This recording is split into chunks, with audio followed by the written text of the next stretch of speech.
everyone. Like to know who's here? Hello, Krishna.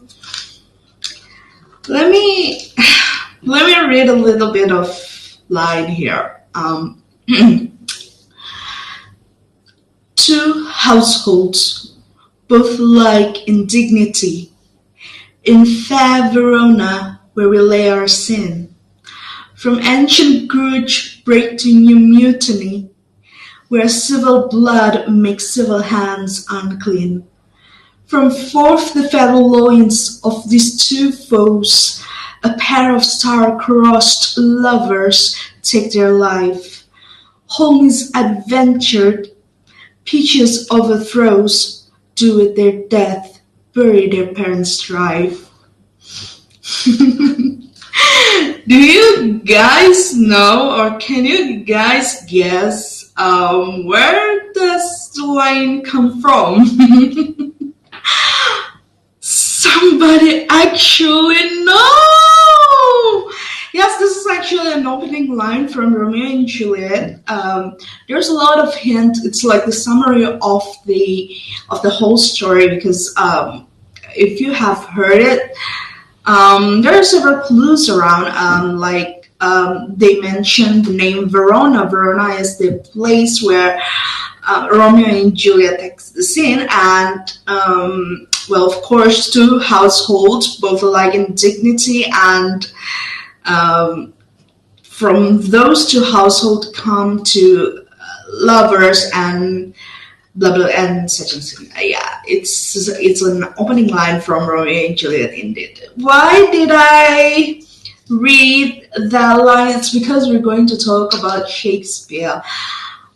I actually didn't know why I want to talk about Shakespeare. I mean, when I was asked,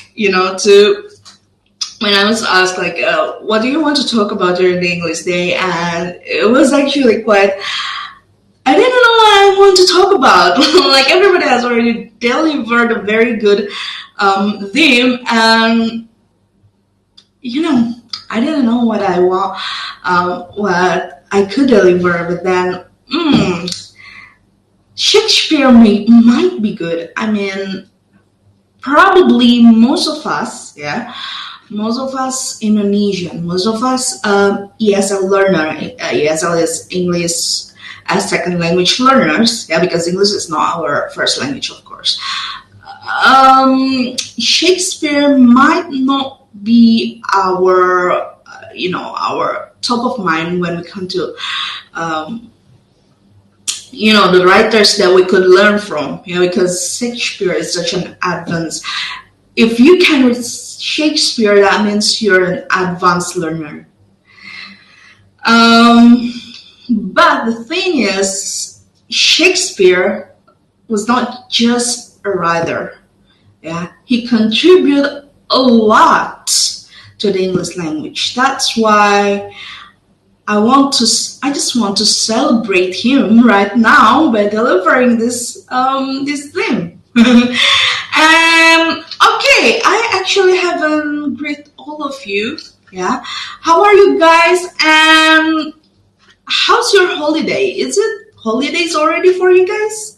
Udah liburan? Or maybe some of you are camaba, calon mahasiswa baru. Any camaba in here? The maestro. I'm bad in English, but I understand what you say. Yes. Wait, bagaimana bahasa Inggris bagi pengartos teh? It's funny because I can understand that as well. Okay, so let me.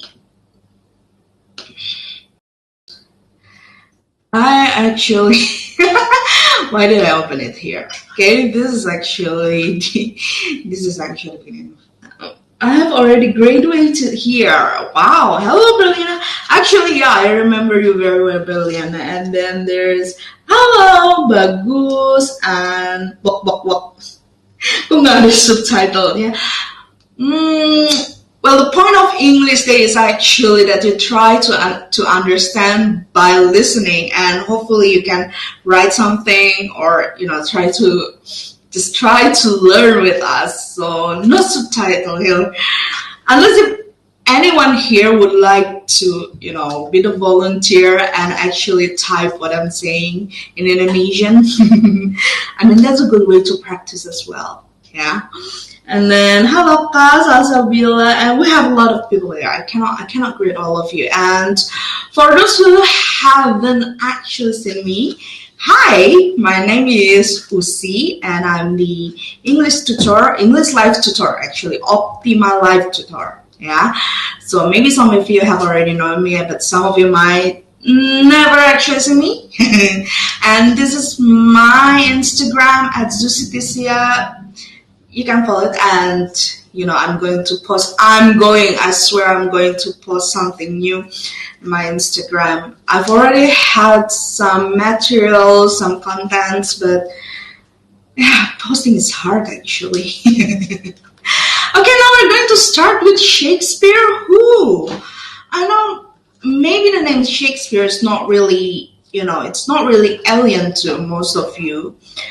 But the thing is, sometimes we've heard the name, but we don't actually know what these guys did, So this Shakespeare guy, this Elizabethan guy, is actually a Jacobean era English writer. Why Jacobean era? Because he was writing a lot of play at the end of the Elizabethan era. The Elizabethan era is when Queen Elizabeth I reigning or ruled England, and she was actually, she had passed away when Shakespeare wrote his plays. So he's not actually an Elizabethan era writer.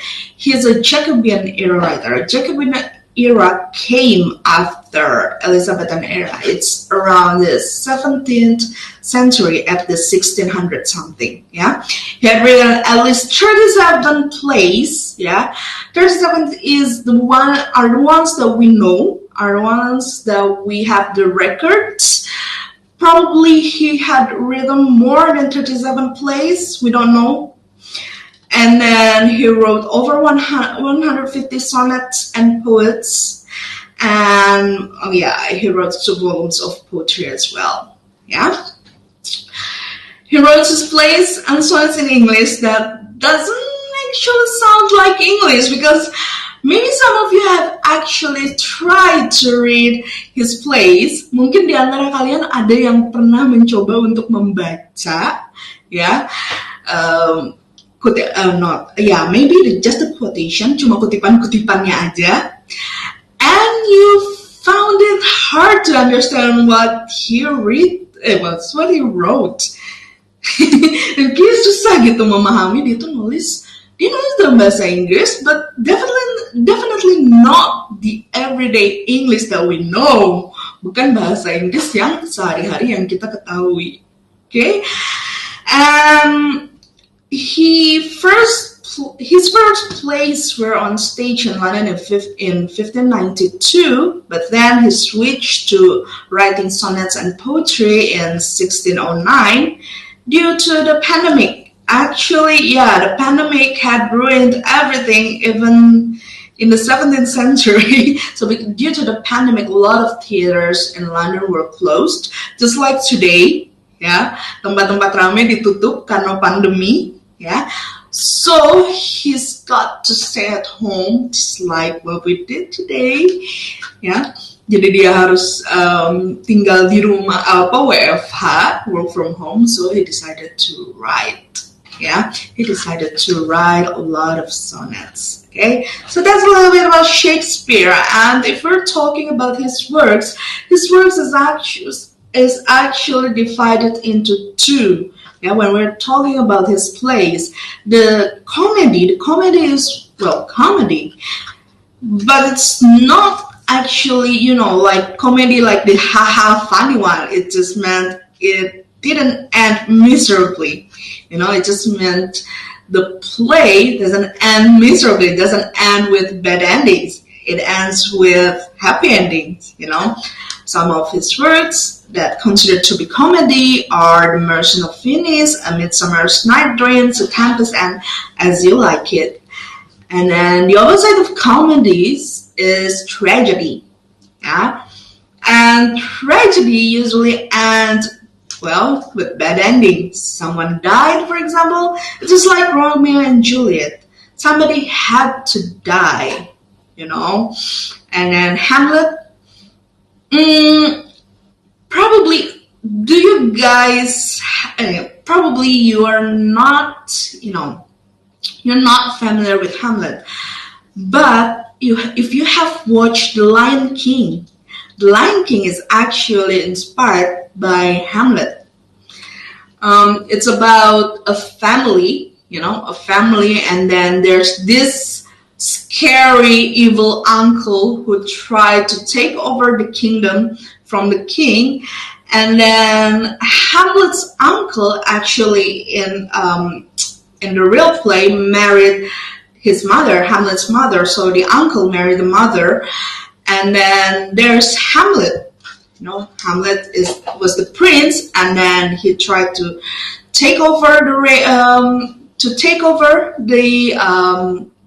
the throne, and he finally overthrown his uncle. It's really similar to The Lion King. And some of his famous quotes: "Wherefore art thou, Romeo?" A little quiz here. Do you guys know what wherefore means? Ada yang tahu nggak arti wherefore itu apa? Coba boleh ditebak-tebak. Di mana? Oke, Him kan coba bang. Mungkin, oke. Sepertinya sedang ada perdebatan di sini. Ya Allah. Nih, gimana jorok. That's not love. Okay, so yeah, a lot of people think that wherefore means di mana, yeah, because they're focusing on the where, but actually wherefore means why. Yeah, because wherefore art thou, Romeo? It's actually Juliet. She asked why he has to be Montague. Sorry. Which one is the Montague? Okay. What I meant is that Juliet was asking why their family has to be, dislike each other. Why, Romeo, why? Okay. So now we're going to talk about, before we talk about the next, I'm going to read some of the saya mau tanya, apa aja sih kosakata yang dibikin Shakespeare? We're going to talk about that, okay? Kresna Wijaya Kusuma, and he wrote Romeo and Juliet story, right? Yes. Shakespeare wrote Romeo and Juliet. And then Kak, di bio kakak ada she. That's another. Kak, maaf of track question. Yeah. That's actually, I'm not going to talk about my personal bio here, but that means, I just go by both masculine. It's just because I have a really short hair, Some people confuse me, sometimes they call me a he. Sometimes people call me a guy, and so I just don't want to get distracted by this. So I just don't care whether people want to call me a guy or a girl. Because I have really short hair. I mean, why can't girl have a long hair? That's actually that answer your question. Okay, but I got this question.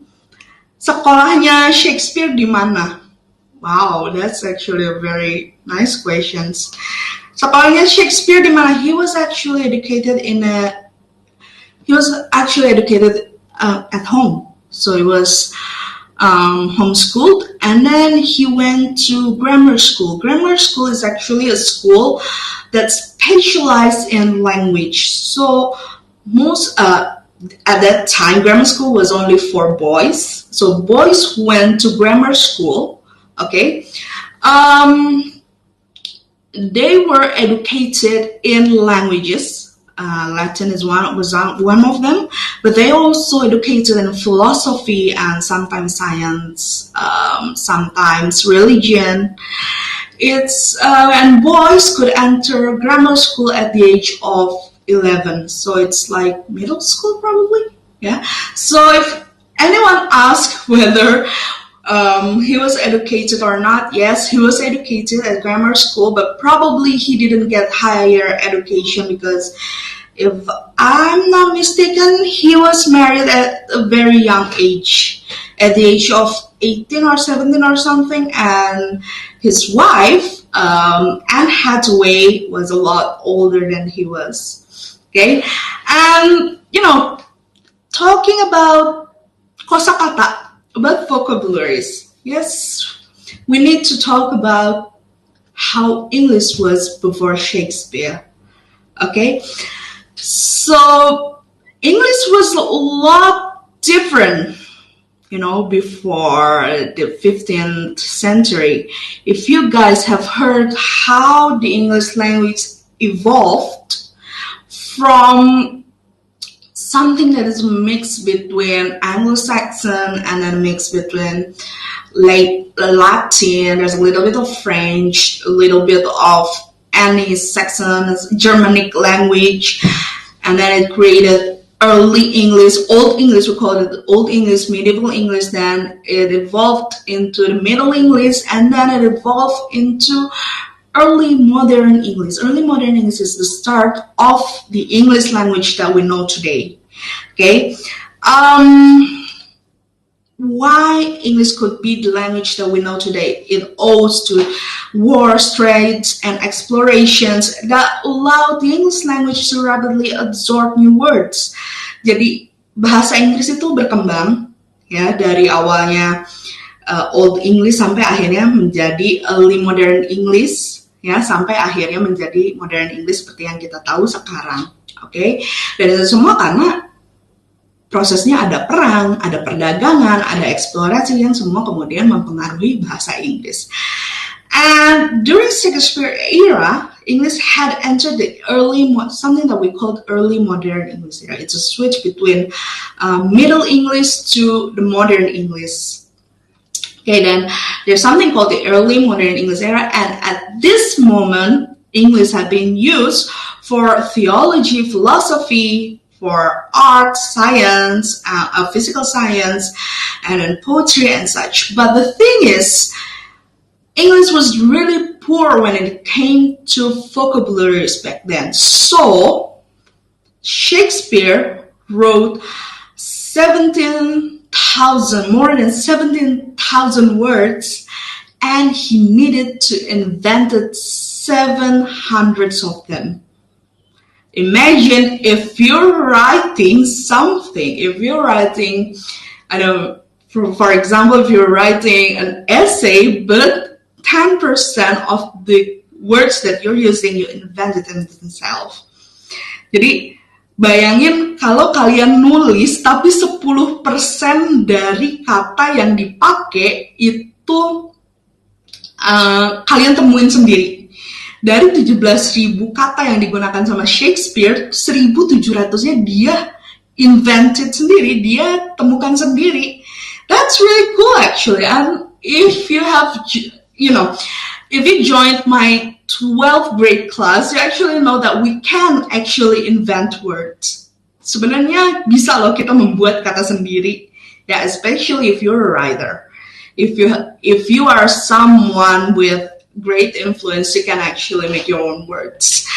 For example, J.K. Rowling. The word muggle isn't actually a real word, but she coined the term herself, So now we know what muggle is. Ya, jadi J.K. Rowling itu menemukan kata muggle. Ya, sebenarnya kata muggle itu it was not a real word. Itu sebenarnya bukan kata yang benar ada di kamus, tapi karena dia seorang penulis, dia butuh istilah, so she invented the word.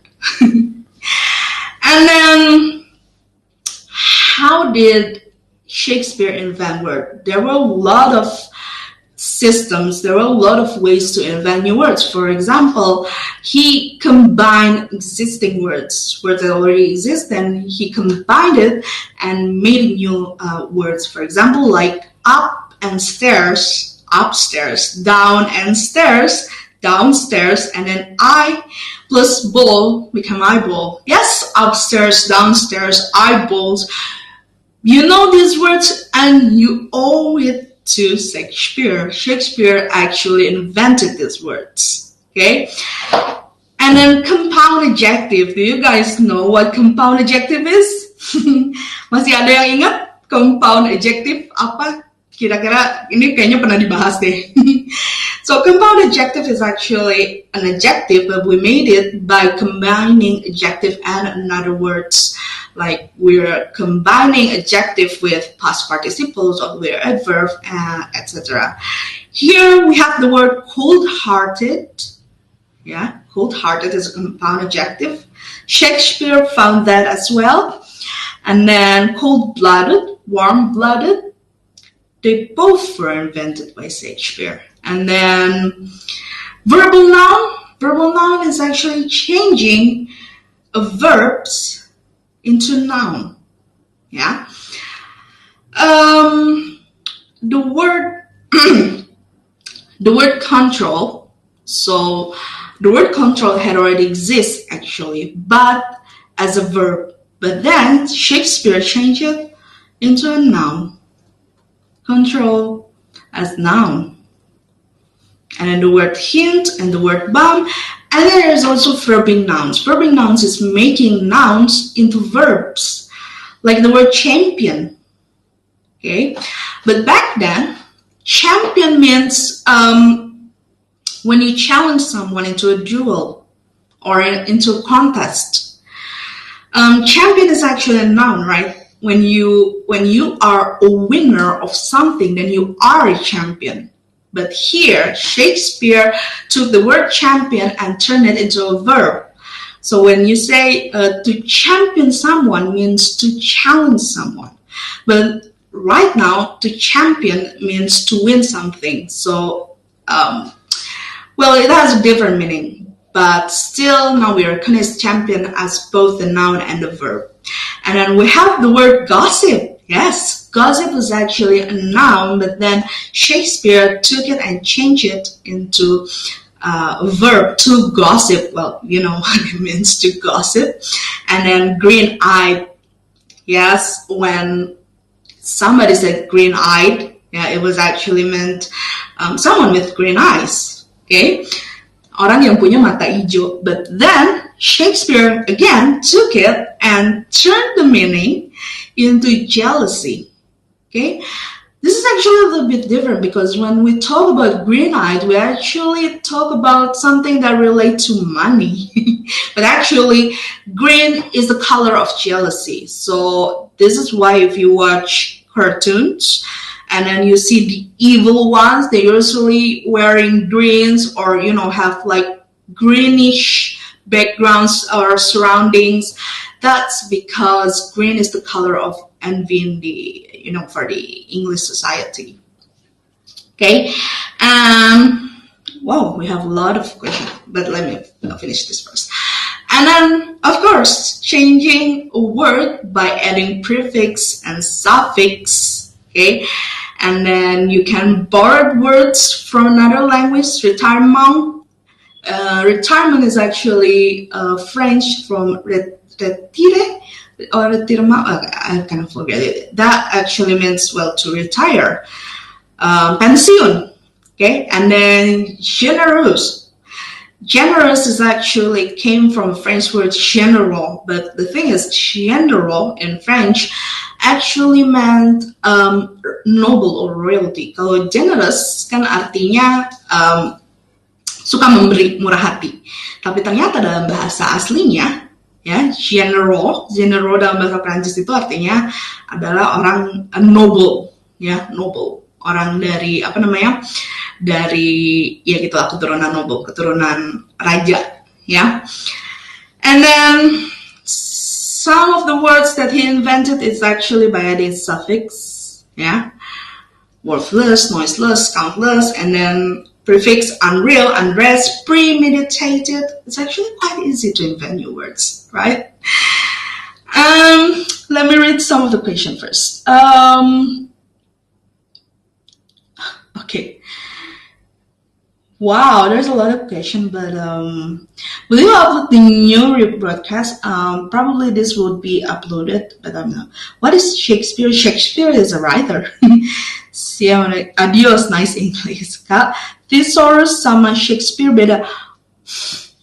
Thesaurus is actually like a dictionary, but it's for synonyms and antonyms. If you're looking for synonyms or antonyms, you're looking at a thesaurus instead of a dictionary. What is CMIIW? Correct me if I'm wrong. Yes, that's, yeah. Why do you guess green thingy like Loki? Yeah, actually, yeah. I just realized that Loki is green. Yeah, because, in his story that Loki was actually jealous of but Thor actually wasn't his brother. Yeah, I forgot. Thor was actually his father. I mean, in the real mythology.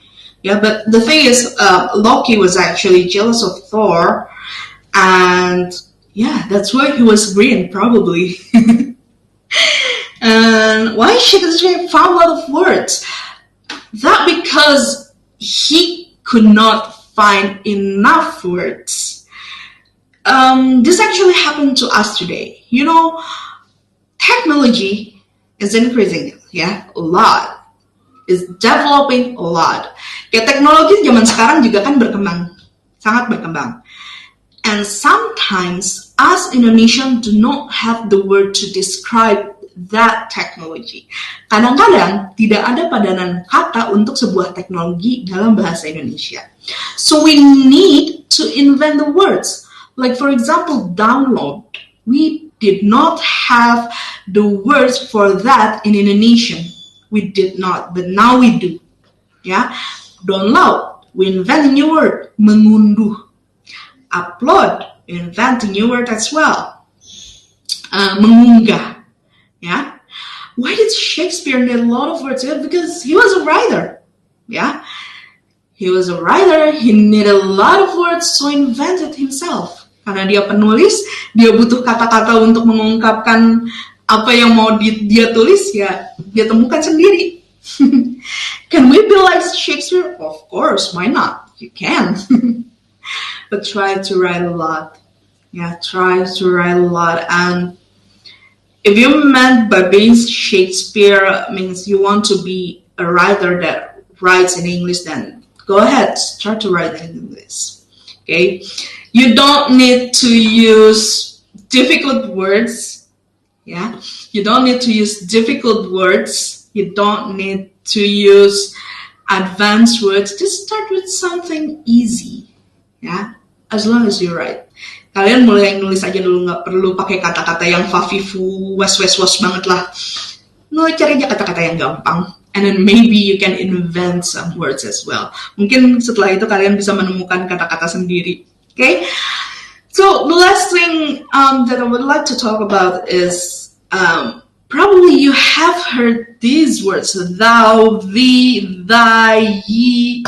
What are these? Do you guys know what are thou, thee, thy, or ye? I haven't read any of his work, but I do love some of its retellings, Scott. Yeah. Actually, you don't have to read the original works. There are some it's like a summary of his works. Like they're being translated into an easier English, a more simple English. If you want to read Shakespeare, you can read them using a simple English one.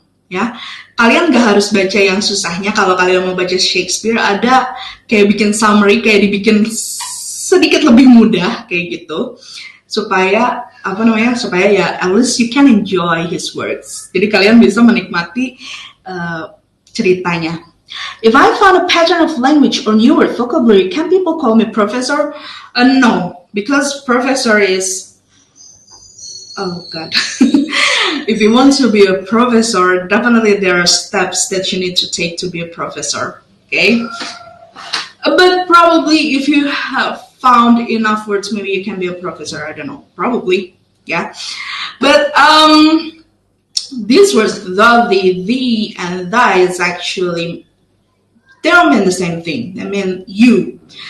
But just like we have we, our, and ours, and us, there were those words for you as well. But now we just use you for subject, you for object, and then probably your and yours. But back then we have thou, thee, thy, and ye. Shakespeare used these words not because you wasn't invented yet. Jadi dia menggunakan kata ini bukan karena you belum ditemukan, tapi karena he wanted to show something. When he used thou, thee, thy, or ye, that actually meant he wanted to show hierarchy, or love, or intimacy. For example, here in Hamlet, thou hast thy father much offended. Yeah, this is because she's the queen, and then she's his mother. She wanted to show that this is my son, okay? He's a prince. He's my son. He's a prince. Thus, I have to honor him by calling him thou, by using thou and thy. But here, Hamlet used you because he was being antagonistic. You know, he was being angry at his mother. So Hamlet called her you, kayak kamu dan anda. Okay, sometimes when you want to honor somebody, you call them anda. Okay, tapi ketika when you know someone so well, you use kamu. But sometimes kamu could be used when you want to, you know, when you're angry at someone. Yeah, when you want to provoke someone, when you want to show that you don't like someone. Kadang kata kamu kan digunakan ketika kalian mau menunjukkan gue tuh nggak suka sama seseorang. Yeah. And then these are some phrases that Shakespeare had coined. For example, like come what come may. That actually means whatever happens, happen. If you have watched Moulin Rouge, there's actually, you know, the song Come What May. It came from this. And then fight fire with fire. Melawan api dengan api. Yeah, that means you're fighting violence, but you're using violence as well. That wouldn't work. And in the twinkling of an eye, it's actually in the blinking of an eye. Right now, we know it as in the blinking of an eye. It's like it happened very fast. And then the Queen's English is actually the English language that's used by the Queen, or the standardized English, yeah. And then woe is me. Maybe if you have heard of Maroon 5 song, woe is me. There's the word woe is me. And then what's in the name?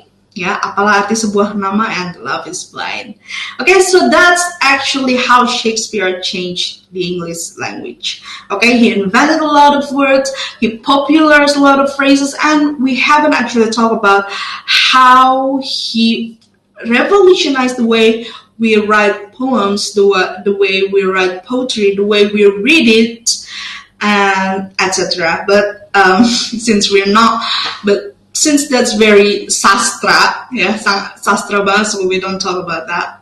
Yeah, so the English we know today, we owed it a lot to Shakespeare. Okay, now I'm going to read another Professor in academic title. Was it like TJ? Yes, actually. The thing is, if you have heard it, the way they pronounce English back then is really different. For example, there is this song. I don't know if I have enough time, but for example, Y, W, H, and Y. Right now, we pronounce it as Y, but back then, they pronounce it as we instead of Y, we, because they do not pronounce Y as Y, but as E. And For example, again, where.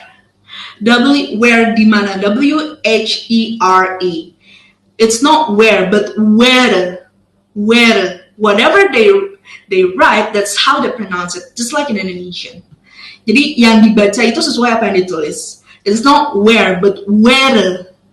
Yes, it's actually a little bit like our language. Kayak ada TJ sekarang jadi C, terus ada OE jadi U. Yeah, it's like that. Sensei steal it from other writer. Probably there are some debates on maybe Shakespeare didn't write everything himself, but we don't know the truth up until now. So yeah. And well, I think that's all of it. Actually, I cannot find all of your memungkinkan bahasa Indo berevolusi. Well, language will always evolve. Bahasa itu akan terus berevolusi. That's the thing. And sometimes it's more than just adding new words. And actually, if you know, back then, we called the standardized Indonesia, we called Indonesian dictionary as KBBI, right? But right now it's PUEBI, yeah? Oh, sorry, not KBBI, EYD. Standardized Indonesian was called EYD, ejaan yang disempurnakan. But right now we called it PUEBI because there are some changes in how we write things and our grammatical orders and stuff like that. And then, new words, of course, new vocabulary, new words are added into our KBBI. Yeah. So yeah, probably you guys are going to be part of the change. Mungkin kalian juga akan jadi bagian dari perubahan itu karena ya kan anak muda yang biasanya memang merubah bahasa. Ya nggak sih, ada istilah-istilah yang apa ya? Yang biasanya kita nggak kenal tapi karena dipakai sama anak muda jadinya sekarang jadi jadi sebuah kata itu tersendiri, ya. Oke, so bahasa Inggris itu bukan bahasa fonetik, yes, benar. Artinya apa? Jadi tidak dibaca sesuai dengan apa yang ditulisnya. But it was back then. Dulu seperti itu, tapi akhirnya berubah, ya. Oke, I think that's enough for me today. Well, I'm 8 minutes too late right now. And thank you very much for everyone who have joined my class. This is not a class actually, but my live class today. And see you probably in another live class. Okay? And thank you for those who have asked the questions. And bye-bye.